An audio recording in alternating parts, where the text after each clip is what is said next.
உச்சநீதிமன்ற நீதிபதிகள்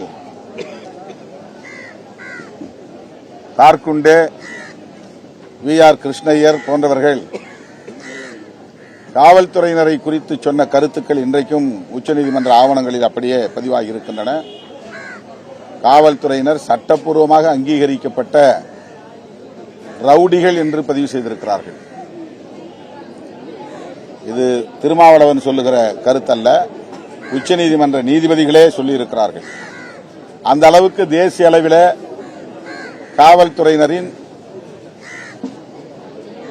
அதிகார ஆணவம் என்பது அவ்வப்போது வெளிப்பட்டிருக்கிறது.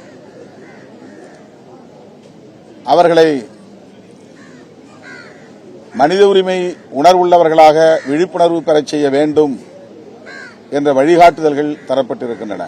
அது மட்டுமில்லாமல் ஒரு புலன் விசாரணையை காவல்துறையினர் எவ்வாறு நடத்த வேண்டும் என்பதற்கு 11 கட்டளைகளை உச்சநீதிமன்றம் வரையறுத்திருக்கிறது. விசாரிக்கக்கூடியவர்கள் யார் என்கிற அடையாளத்தோடு யூனிஃபார்ம் இருக்கணும், அவங்க பெயர் இருக்கணும், என்ன வழக்குக்காக விசாரிக்கிறோம் என்கிற தகவலை சொல்லணும் போன்ற 11 கட்டளைகள் பிறப்பித்திருக்கிறார்கள்.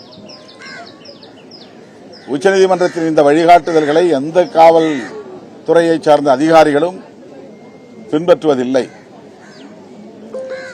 எந்த வழக்காக இருந்தாலும் புலன் விசாரணையின் போது இப்படித்தான் செயல்பட வேண்டும் என்கிற வரையறைகளை இவர்கள் பின்பற்றுவதே இல்லை.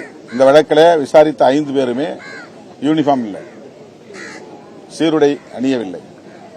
யாரோ வழிப்போக்கர்களைப் போல, கூலிப்படை கும்பலைப் போல திடுமென அவர்களை வந்து தூக்கி சென்றிருக்கிறார்கள். இந்த வழக்கில் எந்த தொடர்பும் இல்லாத அஜித்குமாரின் தம்பி நவீன்குமாரையும் கொண்டு போயிருக்கிறார்கள். பல மணி நேரம் வைத்து விசாரணை என்கிற பெயரால் அவரை அச்சுறுத்தி இருக்கிறார்கள், அவரையும் அடித்திருக்கிறார்கள், தாக்கியிருக்கிறார்கள். எனவே இது வெறும் போலீஸ் எக்ஸஸ் என்ற சொல்லுக்குள்ளே சுருக்கிவிட முடியாது. இது ஒரு ஸ்டேட் டெரரிசம், அரச பயங்கரவாதம். இதனை மிக வன்மையாக கண்டிக்கிறோம். முதல்வர் அவர்கள்